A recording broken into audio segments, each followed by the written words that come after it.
Hello everyone, I Ravina welcome you to our YouTube channel Smart Study Approach. Here you will find questions related to RRB, NTPC, SBI, clerk, constable and all competitive exam related questions. Here I have brought a series of questions related to the subject of biology. So let's start.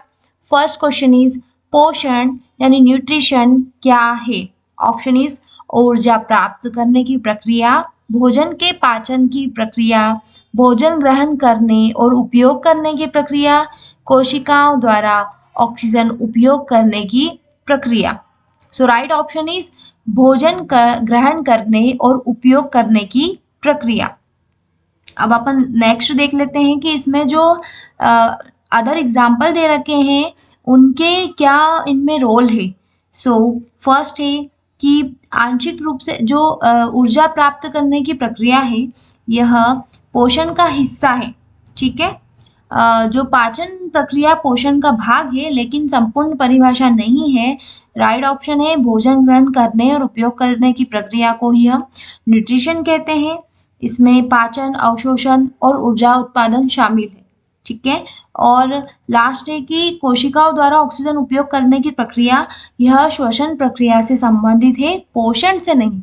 यह श्वसन में आता है कि हम कोशिकाओं द्वारा oxygen का उपयोग कर रहे हैं, लेकिन पोषण यहाँ पे न्यूट्रिशन की बात हुई है तो ये भी हमारा रॉन्ग आंसर है। नेक्स्ट क्वेश्चन इज स्वपोषी पोषण यानी ऑटोट्रोफिक न्यूट्रिशन में ऊर्जा का स्रोत क्या होता है? ऑप्शन इज सूर्य का प्रकाश, सेकंड भोजन, थर्ड खनिज लवण, फोर्थ जल। सो राइट आंसर इज सूर्य का प्रकाश। आप स्वपोषी से क्या समझते हैं? जिसमें पौधे स्वयं अपना भोजन बनाते हैं। ठीक है, तो ऊर्जा का स्रोत यानी वह स्वयं अपना भोजन कैसे बना रहे? सनलाइट से, सन की प्रेजेंस में, सन की सोर्स से।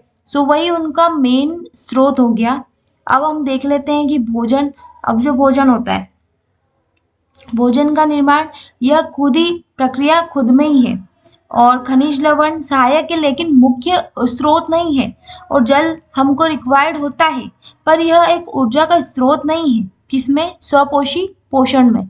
नेक्स्ट वन इज प्रकाश संश्लेषण यानी फोटोसिंथेसिस का मुख्य उत्पाद क्या है? मतलब इसमें मेन क्या बनता है, ये प्रोसेस होती है तब क्या बनता है? ठीक है, ऑप्शन इज ऑक्सीजन, ग्लूकोज, जल, कार्बन डाइऑक्साइड।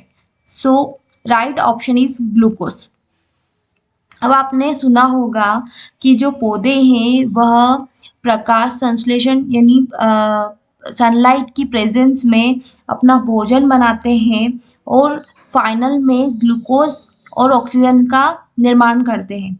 सो ग्लूकोज उनकी एनर्जी होती है और वही उनका मेन प्रोडक्शन होता है, तो उसको ही ग्लूकोज विश्लेषण भी कहा गया है। और यहाँ पर अगर हम ऑक्सीजन की बात करें तो यह उप उत्पाद है, मतलब उसके साथ बनता है। और राइट आंसर तो आपने देख ही लिया, ग्लूकोज जो जल है उसका उपयोग होता है लेकिन यह उत्पाद नहीं है। जल का उपयोग पहले ही हो जाता है, मतलब प्रोसेस के अंदर ही हो जाता है। और जो कार्बन डाइऑक्साइड है यह इसका उत्पाद नहीं है। नेक्स्ट वन इज मनुष्यों में प्रोटीन का पाचन कहाँ शुरू होता है? ऑप्शन इज मुंह, आमाशय यानी स्टमक, छोटी आंत स्मॉल इंटेस्टाइन, बड़ी आंत large intestine. So right option is stomach. जो हमारा स्टमक होता है वहाँ पर प्रोटीन का पाचन होता है, यहाँ पर स्टार्टिंग होती है प्रोटीन के पाचन की। ठीक है, अगर हम इसमें मुंह की बात करें कि मुंह से क्यों नहीं हो रहा, तो यह कार्बोहाइड्रेट का पाचन होता है यहाँ पर। और जो छोटी आंत होती है जिसको हम हमारी स्मॉल इंटेस्टाइन भी बोलते हैं, उसका वो लास्ट प्रोसेस होती है प्रोटीन के पाचन की। ठीक है, शुरू यहाँ पे शुरू का पूछा है, अगर लास्ट का पूछा जाए तो छोटी आंत आएगा, लेकिन स्टार्टिंग का पूछा है तो वहां पर स्टमक यानी आमाशय आएगा, और बड़ी आंत में पाचन नहीं होता है। नेक्स्ट वन इज अमीबा में पोषण का तरीका क्या कहलाता है? Option is diffusion, endocytosis, pinocytosis या heterotropic nutrition. So right answer is endocytosis. Endocytosis क्या होता है? अब इंडोसाइटोसिस में जो अमीबा होता है भोजन ग्रहण करने के लिए यह प्रक्रिया का यूज करती है। और इसमें हम देखते हैं, जब हम इसकी प्रोसेस में देखते हैं तो यह रिसेप्टर के थ्रू इसमें पोषण होता है। इसमें रिसेप्टर लगे हुए रहते हैं जो कि मतलब किसी कनेक्ट होके और पोषण लेते हैं। अगर हम यहाँ पिनोसाइटोसिस की बात करें तो जो पिनोसाइटोसिस होता है वो तरल यानी लिक्विड पदार्थ का के लिए होता है, ठोस भोजन के लिए नहीं होता है। और जो फेगोसाइटोसिस होता है, आपने सुना होगा फेगोसाइटोसिस, उसमें ठोस भोजन यानी सॉलिड पार्टिकल यूज होते हैं। ठीक है। और परपोषी पोषण इसका पार्ट नहीं है क्योंकि यह प्रक्रिया का हिस्सा ही नहीं है। और जो प्रसरण पोषण है यह भी इसका हिस्सा नहीं है, यानी डिफ्यूजन यहाँ पर नहीं होता है। तो यहाँ पर पोषण अमीबा के पोषण की बात हुई है। So right answer is endocytosis. Next one is पौधों में नाइट्रोजन की पूर्ति का मुख्य स्रोत क्या है। पौधों में बात कर रहे हैं यहाँ पर कि पौधों में नाइट्रोजन की अगर पूर्ति करनी है तो हम क्या मुख्य स्रोत अपनाएंगे। सो ऑप्शन इज वायुमंडलीय नाइट्रोजन, मिट्टी में नाइट्रेट्स, पानी में घुला हुआ नाइट्रोजन या कार्बन डाइऑक्साइड। ठीक है। सो राइट ऑप्शन इज मिट्टी में नाइट्रेट्स। जो पौधे वायुमंडलीय नाइट्रोजन को सीधे उपयोग में नहीं कर सकते हैं। राइट ऑप्शन आपने देख ही लिया है कि मिट्टी में नाइट्रेट्स और अमोनिया आयन वो वहां से लेते हैं। और पानी में घुला हुआ नाइट्रोजन सीमित मात्रा में उपलब्ध होता है। और जो CO2 होता है वो नाइट्रोजन का स्रोत है ही नहीं। नेक्स्ट वन इज मनुष्यों में सबसे लंबा पाचन अंग कौन सा है। यहाँ पर सबसे लंबे पाचन अंग की बात हो रही है। सो लंबे में ऑप्शन दिए हुए हैं कि मुंह, stomach, small intestine, large intestine. So right option is small intestine. वो नाम से स्मॉल है लेकिन वो लंबी होती है और उसकी जो लंबाई होती है वो तकरीब 6 से 7 मीटर की होती है। So right option is small intestine. जो बड़ी आंत होती है वो छोटी आंत से कम लंबी होती है। और आमाशय भी छोटा ही होता है स्मॉल इंटेस्टाइन के कंपैरिजन में। और जो मुंह होता है वो पाचन की शुरुआत करता है और यह लंबा नहीं होता है। नेक्स्ट वन इज कौन सा अंग पित्तरस यानी बाइल जूस का स्रावित करता है। ऑप्शन इज आमाशय, अग्नाशय यानी पैनक्रियास, यकृत, लीवर या फिर छोटी आंत। सो राइट ऑप्शन इज लीवर यानी यकृत। ठीक है। क्यों? क्योंकि जो लीवर होता है वही पित्तरस का स्रावित करता है पित्तरस का। ठीक है। जो छोटी आंत होती है उसमें पित्तरस का उपयोग होता है, निर्माण नहीं होता है, वहां पे वो यूज हो जाता है लेकिन वो बनाता नहीं है। और जो अग्नाशय होता है वो एंजाइम स्रावित करता है लेकिन पित्तरस स्रावित नहीं करता है। और जो आमाशय होता है वह पित्तरस का निर्माण नहीं करता है। सो राइट ऑप्शन इज यकृत, liver. Next one is chlorophyll प्रकाश संश्लेषण में किसके प्रति संवेदनशील होता है। ठीक है। ऑप्शन इज नीले और लाल रंग प्रकाश के, नेक्स्ट हरी प्रकाश के, पीली और नारंगी प्रकाश के, या सभी प्रकार की प्रकाश। ठीक है। यहाँ पर पूछा है कि प्रकाश संश्लेषण में किसके प्रति संवेदनशील होता है। ठीक है। सो राइट ऑप्शन हो जाएगा हमारा नीली और लाल प्रकाश। क्यों?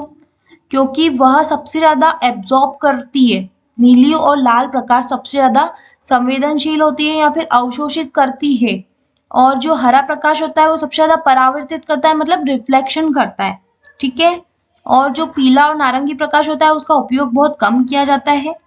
नेक्स्ट वन इज मृदा में पौधों द्वारा जल अवशोषण किसके द्वारा होता है। ऑप्शन इज पत्तियां, तने, जड़ें और फल। सो राइट ऑप्शन इज जड़। ऐसा क्यों? क्योंकि जो जड़ होती है वह जल का अवशोषित कर लेती है और उसके साथ साथ खनिज लवण का भी अवशोषित कर लेती है। कहाँ से? मृदा से। सो राइट ऑप्शन यही हो जाएगा, जड़। और बाकी जो पत्तियां होती है वो जल अवशोषित नहीं करती यानी एब्जॉर्प्शन नहीं करती है जल का। और जो तना होता है वो जल का ट्रांसपोर्टेशन यानी परिवहन करता है पर एब्जॉर्प्शन नहीं करता है। और जो फल होते हैं वो फल पोषण में सीधे शामिल हो जाते हैं, शामिल नहीं होते हैं, वह मतलब इनडायरेक्टली इस प्रोसेस में जुड़े हुए रहते हैं। पर जो मृदा से पूछा गया है तो वो तो डायरेक्ट जड़ें ही करती है। नेक्स्ट वन इज वसा यानी फैट का पाचन कहाँ शुरू होता है? Option is move, stomach, small intestine, large intestine. So right option is small intestine. वहां पर छोटी आंत में पित्तरस यानी बाइल जूस और एंजाइम वसा को पचाने में मदद करते हैं। जो हमारी स्मॉल इंटेस्टाइन होती है वहां पर जो बाइल जूस प्रेजेंट होता है वो और जो एंजाइम प्रेजेंट होते हैं वो मिलकर वसा को पचाने में मदद करते हैं। ठीक है। और बाकी जो आमाशय होता है, हमारा स्टमक होता है, वहां पे वसा का पाचन प्रारंभ नहीं होता है। ठीक है। और जो मुंह में होता है वहां पर भी वसा का पाचन नहीं होता है। और जो लार्ज इंटेस्टाइन है वह शामिल नहीं होती है पाचन में। So right option is small intestine. Next one is मनुष्यों में अमीनो एसिड का अवशोषण कहाँ होता है? ऑप्शन इज आमाशय, छोटी आंत, बड़ी आंत या जठर ग्रंथि। सो यहाँ पर भी राइट ऑप्शन हो जाएगा छोटी आंत। जो छोटी आंत होती है उसमें अमीनो एसिड का अवशोषण यानी एब्जॉर्प्शन रक्त प्रवाह में होता है। बाकी हम बात करें बड़ी आंत अवशोषण के लिए उत्तरदायी नहीं होती है। जो गैस्ट्रिक ग्लैंड यानी जठर ग्रंथि जिसको बोलते हैं वह भी पाचन रस स्त्रावित करती है। और आमाशय में प्रोटीन का आंशिक पाचन होता है, अवशोषण नहीं। मतलब वहाँ पे डाइजेशन होता है थोड़ा बहुत, लेकिन अवशोषण यानी एब्जॉर्प्शन नहीं होता है। यहाँ पर बात करी गई है कि अमीनो एसिड का एब्जॉर्प्शन कहाँ होता है। ठीक है। सो राइट ऑप्शन हो जाएगा छोटी आंत यानी स्मॉल इंटेस्टाइन। नेक्स्ट क्वेश्चन हो जाएगा कि पौधों में जल का परिवहन किस ऊतक द्वारा होता है? ऑप्शन इज जाइलम, फ्लोएम, पत्तियां, जड़ें। इस क्वेश्चन का रिलेटेड हम हमारी पिछली श्रेणी में भी कर चुके हैं इसका। सो आपको ये आंसर पता होना चाहिए, और अगर आपको नहीं पता है सो मैं आपको बता देती हूँ कि पौधों में जो जल का परिवहन है वो जाइलम के द्वारा होता है। सो राइट ऑप्शन हो जाएगा जाइलम। ठीक है। यह क्या करता है? जल को जड़ों से पौधों के विभिन्न भागों तक लेकर जाता है। बाकी जो फ्लोएम होता है, फ्लोएम का काम भोजन का ट्रांसपोर्टेशन करना होता है, जल का नहीं। जल और भोजन दोनों के लिए अलग अलग ऊतक हैं। सो जाइलम हो जाएगा जल के लिए और फ्लोएम हो जाएगा भोजन के लिए। ठीक है। जो पत्तियां होती है जल का उपयोग करती है पर ट्रांसपोर्टेशन नहीं करती, यहाँ पर ट्रांसपोर्टेशन की बात की गई है। और जो जड़ें होती है वो जल को अवशोषित करती है यानी एब्जॉर्ब करती है, लेकिन वो एब्जॉर्ब ही करती है, वो ट्रांसपोर्ट नहीं करती है, यहाँ से वहाँ जल को पहुँचाने का काम नहीं करती है। So right option is xylem. Next one is कोशिकीय श्वसन में ग्लूकोज को ऊर्जा में परिवर्तित करने के लिए कौन सी प्रक्रिया होती है? ऑप्शन इज प्रकाश संश्लेषण, ग्लाइकोलिसिस, फर्मेंटेशन या ट्रांसपोर्ट। सो राइट ऑप्शन हो जाएगा हमारा ग्लाइकोलिसिस। ग्लाइकोलिसिस क्या है?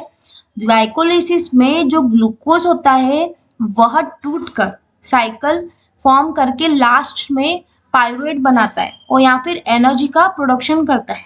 ठीक है।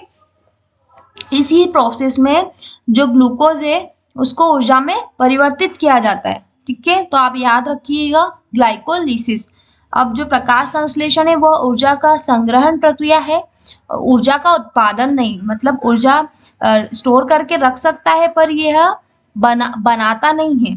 ठीक है। फिर सही उत्तर है ग्लाइकोलिसिस। या जो फर्मेंटेशन है इसमें ऊर्जा का उत्पादन एक वैकल्पिक तरीका है, लेकिन ग्लाइकोलिसिस फर्स्ट है। पहले हम ग्लाइकोलिसिस को रखते हैं और ट्रांसपोर्ट ऊर्जा उत्पादन प्रक्रिया से संबंधित है ही नहीं। नेक्स्ट वन इज परपोषित जीवों यानी हेटेरोट्रोफस में ऊर्जा प्राप्त करने का मुख्य स्रोत क्या है? अब आपने पहले पढ़ा है कि स्वपोषी, अब आप पढ़ रहे हैं परपोषी। स्वपोषी वो जो खुद से अपने भोजन का निर्माण करते हैं, जैसे कि प्लांट्स में कुछ प्लांट्स ऐसे होते हैं जो स्वपोषी होते हैं और कुछ होते हैं जो परपोषी होते हैं। जो स्वपोषी प्लांट होते हैं वो सनलाइट की प्रेजेंस में अपना भोजन बना लेते हैं। जो परपोषी होते हैं वह अपने भोजन के लिए दूसरे पौधों के ऊपर निर्भर होते हैं। ठीक है। इसीलिए इनको परपोषी बोलते हैं। अब इसमें मुख्य स्रोत पूछा गया है कि ऊर्जा प्राप्त करने का मुख्य स्रोत क्या है, कहाँ से ये अपना मतलब ऊर्जा लेते हैं। तो ऑप्शन है सूर्य का प्रकाश, भोजन, जल, खनिज लवण। सो राइट ऑप्शन हो जाएगा भोजन। भोजन के माध्यम से यह ऊर्जा प्राप्त करते हैं। ठीक है। परपोषी का मैं बता ही चुकी हूँ। और सूर्य के प्रकाश का उपयोग नहीं कर सकते हैं। जल ऊर्जा स्रोत नहीं है, यह केवल एक माध्यम है ऊर्जा को पाने का। ठीक है। फिर जो खनिज लवण होते हैं पोषण के लिए आवश्यक नहीं है लेकिन ऊर्जा का स्रोत नहीं है। सो राइट ऑप्शन हो जाएगा भोजन। भोजन इनकी ऊर्जा का मुख्य स्रोत है। ठीक है। सो स्टूडेंट्स, अगर आपको करंट अफेयर से रिलेटेड कोई भी क्वेश्चन है या फिर आप इन्हें निशुल्क पढ़ना चाहते हैं, समझना चाहते हैं, तो आप हमारे व्हाट्सएप चैनल को फॉलो कर सकते हैं। और अगर आपको यह पीडीएफ फॉर्मेट चाहिए तो आप यह टेलीग्राम चैनल ज्वाइन करके प्राप्त कर सकते हैं। Thank you so much.